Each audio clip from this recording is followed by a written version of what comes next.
Appreciate you being here. Good afternoon, everybody. So, getting back to work today I know we caught up a little bit on Saturday, but after a disappointing afternoon. And again, really good to get back to work today to prepare for a really good Syracuse team coming into town this weekend, giving us an opportunity to get back to playing Hurricane football. So, that being said, questions, please. Byron, Syracuse, some mild shakeups to their coaching staff today. When a team does that mid-season, just moving around some position coaches and things like that, teams don't change who they are, but does it add a wrinkle for preparation? I think it does. I think that every week we've seen wrinkles with the opponents that we play. So, we do a lot of good on good with our team because that way our guys just get to see things that are outside of what the opponents have shown on film and make the calls and adjustments necessary to try to, again, play every play to the best of our ability. So I'm sure there'll be something. What it's going to be, we certainly don't know. Go back to Saturday, if you don't mind. I know it's delicate because it never comes down to one play, but have you asked the conference for clarity on roughing the passer, the holding call, the last play? I mean, there was a lot of things I think that you could be upset with. Have you asked the conference for clarity on that? And if so, have you heard anything back? We have not heard back yet. There was a combination of holding, pass interference picked up, and whatnot. So we're looking for answers on that, and certainly eagerly awaiting what the response is, as well as the roughing the passer one, which certainly don't agree with. But at this point in time, the best we can do is turn it in and hope for a better result next time, but have not received an answer yet. What's your view on the overturned fumble, what you saw on film? I mean, it's we saw what we saw. We thought it was, and we saw what we saw. We felt that if it has to be inconclusive, I don't know if that was there to overturn a call, but it was. Certainly, we didn't have things go our way, and when you go on the road, the best thing you can do is not leave it in the hands of the officials, right? So, but yeah, that one was certainly something that makes things different. Mario, you talked about in the past about how later you get into the season, teams get more and more film on other teams. Mm-hmm. Have you, I guess, you and the rest of the staff talked about maybe new wrinkles to add, things you can change up to maybe avoid teams being able to dial in on some of the tendencies you guys have had? We always do. Every single week, that's always at the forefront. Sunday starts with an evaluation of the game, a grading of the game, and then a self-scout session to make sure that anything we've done formationally, anything that we've done from a schematic standpoint has some type of eye wash, a wrinkle, a compliment, so that teams can't get a beat on what we're doing. And I think there was progress offensively in some of that stuff. We certainly pushed the ball down the field better. We rushed the ball better against a team that had been really good against the run this season. So that's always at the forefront of what we do, and I think that some of it had some progress on Saturday. Mario, injuries of Mark, CJ, OJ, Ahmad, how are they all doing? Yeah, Mark was injured. Okay, we will. It doesn't look like he will be available, but I don't know that yet.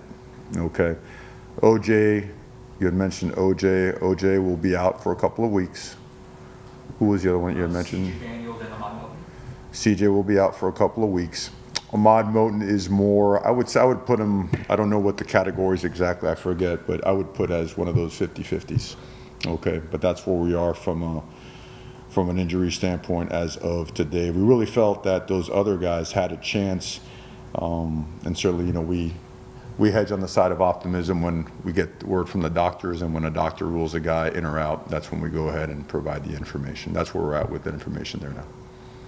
You've talked about in the past about the importance of not having performance anxiety and the need to play fast. Mm-hmm. Lately, on the offensive side in particular, do you see any signs of that? I see pre-snap stuff. We had good play early in the season, and then we regressed a little bit, and then in the second half of the Stanford game, felt like we started getting back on track, and then we regressed with pre-snap issues this game. Now, between snap to whistle, there was a lot of good play.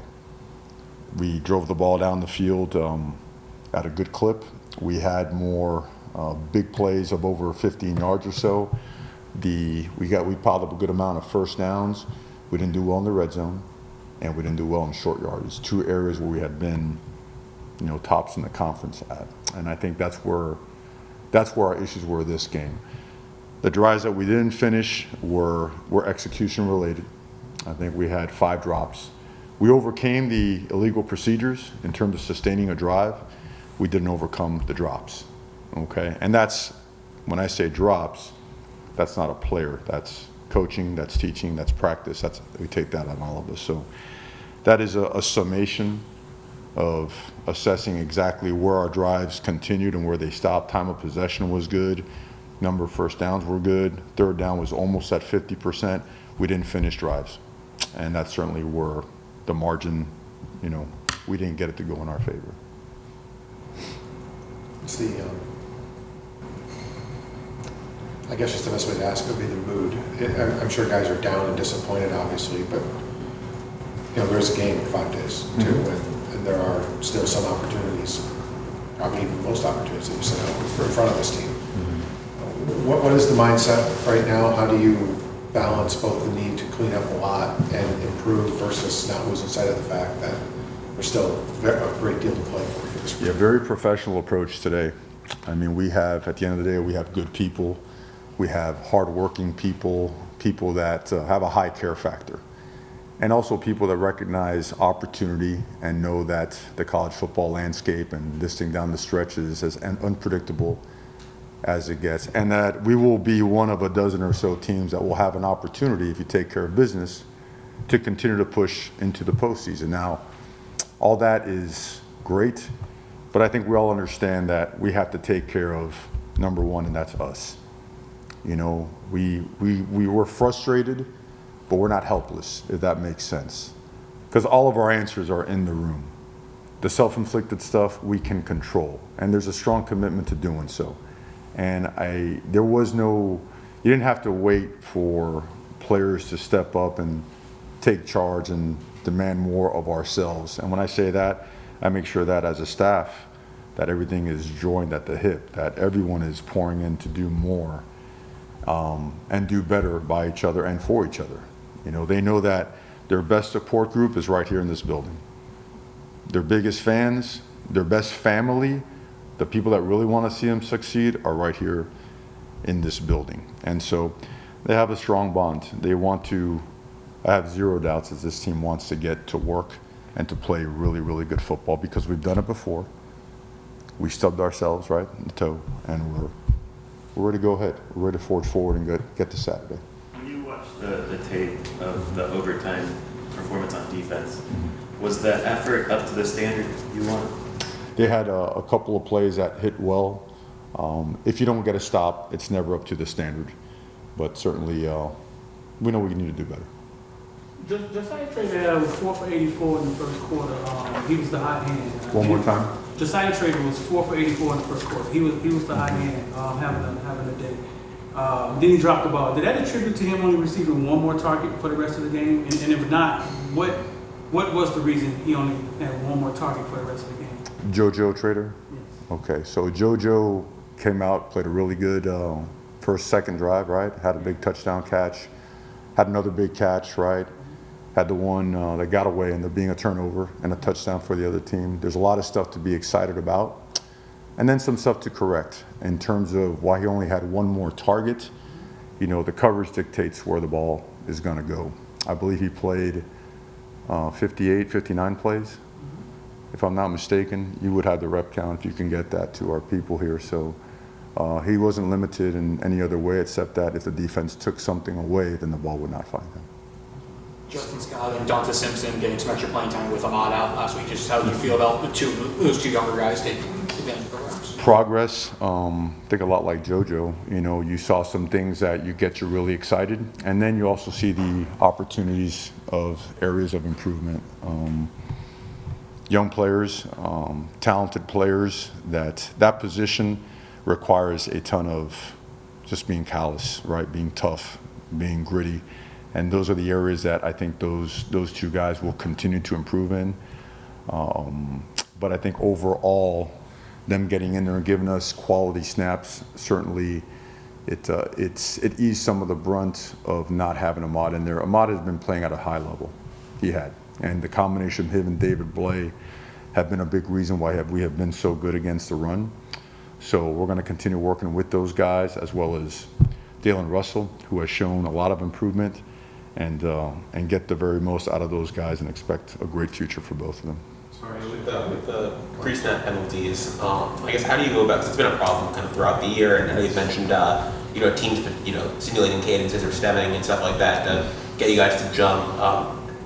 2/3 of the way through the season, I guess, what do you do to fix that? Is it just simulating it more in practice? Like, how do you go about fixing that? Well, I think you know me well enough. We dive in hard, man. Everything that doesn't go well, because it's the only way to approach football in life, right? You have to adapt. You have to get better. And it hasn't been good enough. And you know what? Early on, it was good. And when something goes well, you try to make it better and roll with it. And we've reached a point in time where it's like we have tried, we have made the tweaks and adjustments, but it's not good enough. It's not, and it's hurt us, and we know that. So certainly there's some more adjustments coming to it, and there's confidence and faith that it's going to be better. And hopefully, I can say with confidence, you'll see a better result in that area, because it's unacceptable. It's not good enough. It's a question probably better directed to Shannon, but Malachi's doing things that 18-year-olds aren't doing in this country. He's just, he's going to rewrite the freshman record book here, the way he's going and all that. Is there almost a temptation to feed him more? Well, I think what you saw on Saturday was that attempt, but you also saw what teams will start doing. Bracket coverage, right? Trail coverage, right? Making sure that everything is kept in front. And therefore you see guys like Keelan Marion, come up with the type of day that he had. He had a really, really good day. You see JoJo Trader get himself a couple of big catches. You see the ball being sprayed around a little bit more. But Malachi attracted a lot of attention on Saturday. So I think, when we go into a game, we always think players over plays. I think we have to also acknowledge that defenses are going to think stop certain players over certain plays.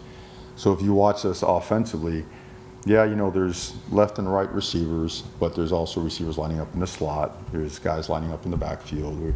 We move guys around in order to just try to create eyewash, a different look, a different presentation, create a different matchup, And so we have been doing that with the guys that have been really, really productive. Malachi is one of them, but he is attracting a lot of attention, and we expect that to keep happening. So it's a great opportunity for the run game to get better, for the other guys at receiver to keep just having some productive days, so that coverage has to be a little bit more evened out and give ourselves more opportunity to just push the ball up the field. I mean, I can't believe it. It's November. 2/3 of the regular season's gone already.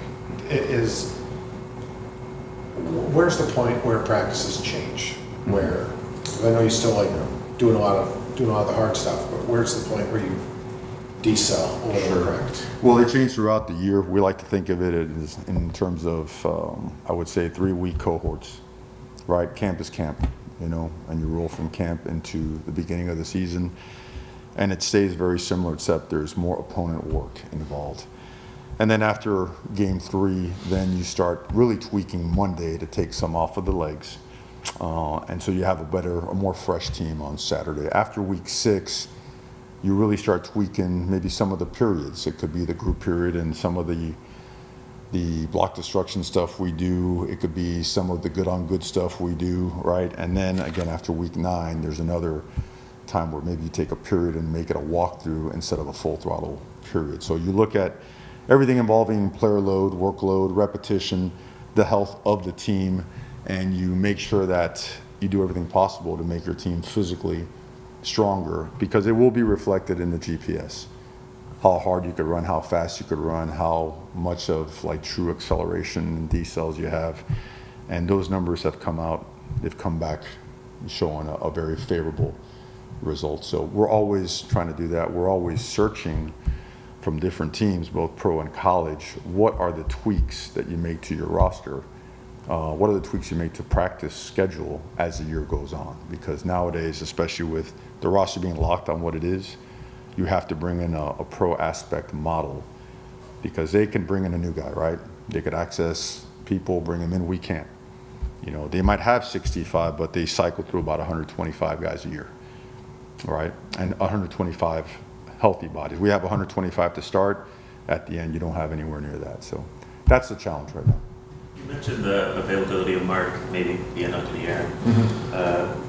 What is the opportunity for Marty and Jordan this week, and what would you like to see from them?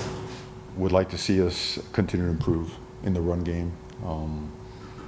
I think those guys are really good players. We've seen them play good football. I think it's an opportunity for Gerard Pringle, Chris Wheatley-Humphrey. I think it's an opportunity for all those guys. But certainly, you know, Mark is a special player for us. He has set the tone a bunch, but we've seen really good play from both Marty and from Jordan, and we expect those guys to play really good football. They're ready. Hey Mario, as an extension of the calendar moving forward, you got the transfer portal window coming earlier this year, which involves personnel decisions on this team. The guys that have not been playing, do you have scrimmages in practice to try to see them in live action that will help you make determinations on the personnel decisions you have to Well, we make? won't scrimmage during the year. We're not gonna, just at the risk of losing bodies and injuries, we won't scrimmage. Do we see them on a daily basis in competitive situations? We do, in the form of one-on-ones, 7-on-7, good on good, and then we also have our service periods where a lot of the 2s and 3s will simulate the opponent for the 1s with the entire coaching staff on one field. What does that do? That gives everybody a better look on the opponent, but it also gives our 2s and our 3s an opportunity to run a lot of plays that we run against our very, very best players. So it is an evaluation system. You have to get it right this time because there's only one portal window. So if you get it right, it could be a home run. If you don't get it right, you could find yourself scrambling, right, once that portal window closes and the players have been signed. So we feel really good about the way we've recruited and the way that we're structured and layered going into the future, and that's always taken into account. And obviously those conversations are always ongoing, and some of the more, you know, serious ones will be coming up in the next couple of weeks or so. Kind of an oddball, off-topic question for you, but basketball starts tonight, obviously. Tricia has 2 kids back. Jay has zero returning players from last year. Can you imagine starting 18 literally from a blank sheet of paper? Could you imagine what that's like to go through that? Yeah, I think you have to now. I think the reality is that, and who knows what this is going to bring, right? You know, until there's a cap in their structure and professionalism or a professionalized system. I think you have to be prepared to coach a 1-year team every single year. And so I don't think it involves changing principles and values or whatnot. It's just, you know, the adaptability of really figuring out what you have, what the capabilities are, what the internals are of each and every person who's on your roster and on your staff. You have to expedite that process because you're counting on each other, right, to make a push and go win, right, at a high level. So I think all that, it's microwave is what it is. And you have to be really just, I would say, hyperly astute. I mean, you have to really take in a lot of information, be very aware, have your blind spots covered, and always just do your best by people. That always pays back, right, dividends in a big time way. In a similar vein, just compared to when you were coaching 10, 15 years ago with the transfer portal and everything, you said kind of coaching almost like a 1-year team every year. Has that changed, I guess, the relationship and the conversations you're having with players throughout the course of the season? You know, one thing that I'm surprised at is that the ability to find transfers that you hit it off with.